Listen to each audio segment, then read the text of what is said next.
दायो तेजपुरनिफ्राय नगाव डिस्ट्रिक्ट थांगोन। नगाव डिस्ट्रिक्टनिफ्राय हजाय थांगोन। ओमफ्राय हजायनिफ्राय फैफिनबा कार्बि आंलंआव हाबबोगोन। ओमफ्राय डाइरेक्ट तेजपुर ढेकियाजुलि डाइरेक्ट बेलस्रि। दिनै आरो गाबोननि गेजेरावनो बे मोनथाम मोनब्रै जायगाखौ गिदिंनो गोनां जाना फैदों। बहुद खामानि दङ। नायलांबाय था। खस्थ' मस्थ'नि गेजेरजोंबाबो थुक्रासेबाबो जायगा दिन्थिलांगोन आं। दायो तेजपुर मा जायगा होनोमोनथाय जायगाखौ मिथिलालै। दाबार कम्पानि पतन्जलि कम्पानि खाथियाव फैदोंमोन।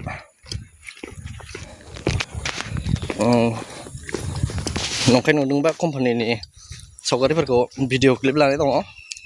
साखाथियाव देखायना होगोन आं।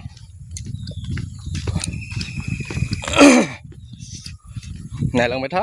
आं बिदिनो जागा जागा भिडिअ बानायलांगोन, देखायलांबाय थागोन। दायो एसि गारियाव गाखोबाय आदाजों आंजों।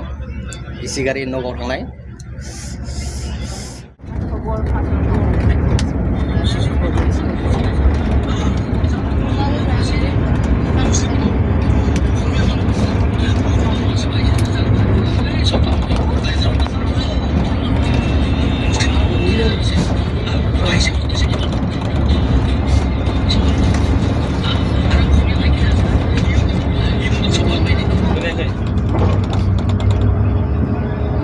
जोंनि फैफिननो हानाय नङा। गाबोनसो फैनोसै। गाबोन फैनोसै। टुलगेट मोनबाय। टुलगेटआव जों बेबो लायो नामा फैसा? 5,000 नै इयाव लामायाव ओंखारसंना जादों। टुलगेटआवसो जायो होनबा? टुलगेट।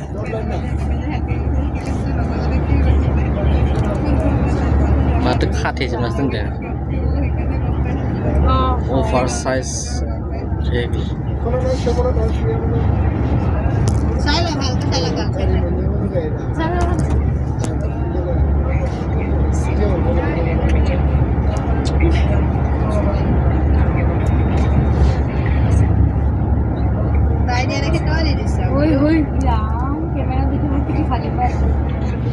वापस लेके आते हैं उनके पेरेंट्स उनकी जेब से वो 10 को निकालते हैं और डस्टबिन में फेंकते हैं। इंडिया के अंदर जो फैशन जो भी आता है, चाहे वो बॉयज का चाहे गर्ल्स का, वो इन्वेंट नॉर्थ वाले करते हैं। कि कभी भी आपका फायदा नहीं उठाएंगे, कभी एटीट्यूड नहीं दिखाएंगे। और जो मुझे सबसे ज़्यादा पसंद है नॉर्थ इंडिया में, वहाँ का जो ट्रेडिशनल जो वो करते हैं, amazing amazing amazing. Seriously north India artist देख रहे हैं। सानैया थांबाय। सासेल' थांबाय। आरो ओमफ्राय बियो माबायाव थांगोन बाजाराव।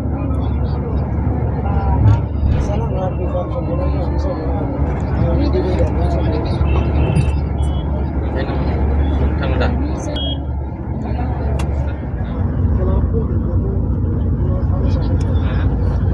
एसि गारियाव गाखोनाया बे बारजों 500 बारसो जाबाय खोमा।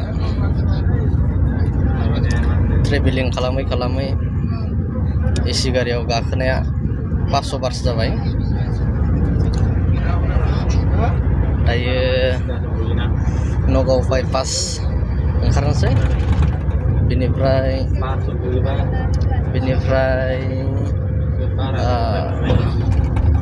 हजाय थांनोसै। हजाय डिस्ट्रिक्ट। ओमफ्राय गाबोन दिनै नगाव आरो हजाय मोननैयाव बेरायगोन। गाबोन कार्बि आंलं। कार्बि आंलंनिफ्राय डाइरेक्ट तेजपुर फैफिनगोन। तेजपुराव 10 दिनसो थानाय जागोन। बेनिफ्राय ढेकियाजुलि थांसिगोन लासैनो। दायो मा जायगा मोनखो लकेसन नायनाय जायाखै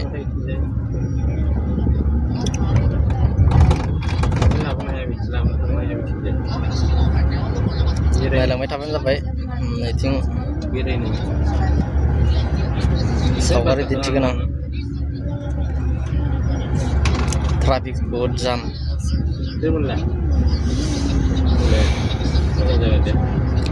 गारियानो बांद्राय जाबाय आसामाव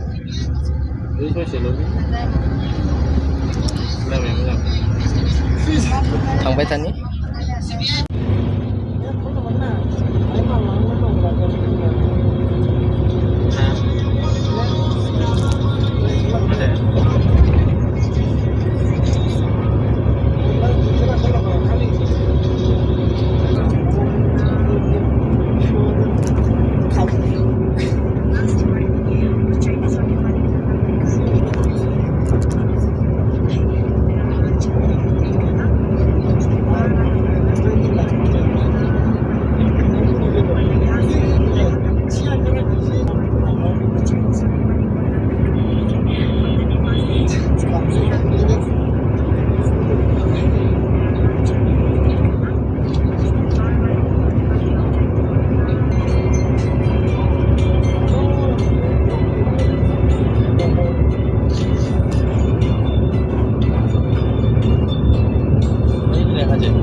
iya na di Ima district di Nogor district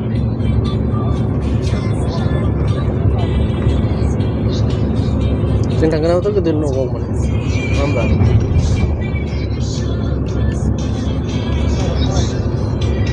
kaje dong orang nama jadi sampai kaji dong ya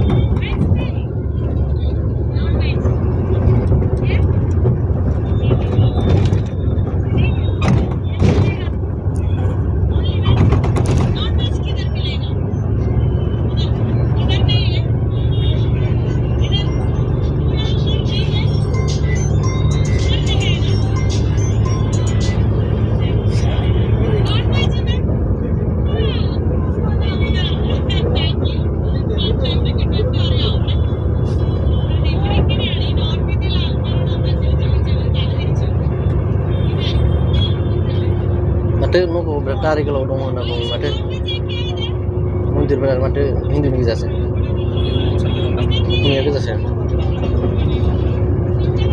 बै साफा सानै नुदों आरो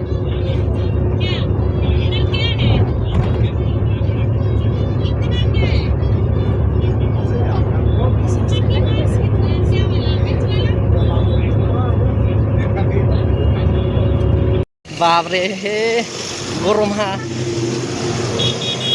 माबोरै मोनदों गरमा ओइ आदा गरमा माबोरै मोनदों सेसलै एसि गारियाव गाखोना लाना फैनानै सेसलै गजोब्बाय बा नै सान्दुंखौ देखायनि र' बाब्रे सान्दुङा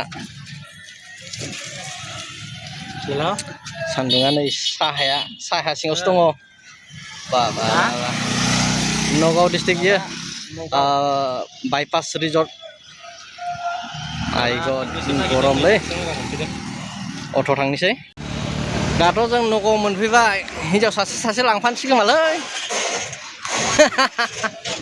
हिनजाव लांफानांगौ ना नाङा नगावनिफ्राय ओइ आदानो हिनजाव सासे लांसै आंनोबो सासे लांफानोसैलै जायगायावथ' मोननो थान जाबाय माथो हिनजावफोरखौनो नगावनिफ्राय लांफानोसै खम जारला दोनथ'नोसैलै दायो लंका मोनफैबाय अट' गाखोना दङ आरो मायाव थाङोमोनलाय आरो दायो बेलतला काकि बेलतला ना नङा आदाजों सिनायाखै आदा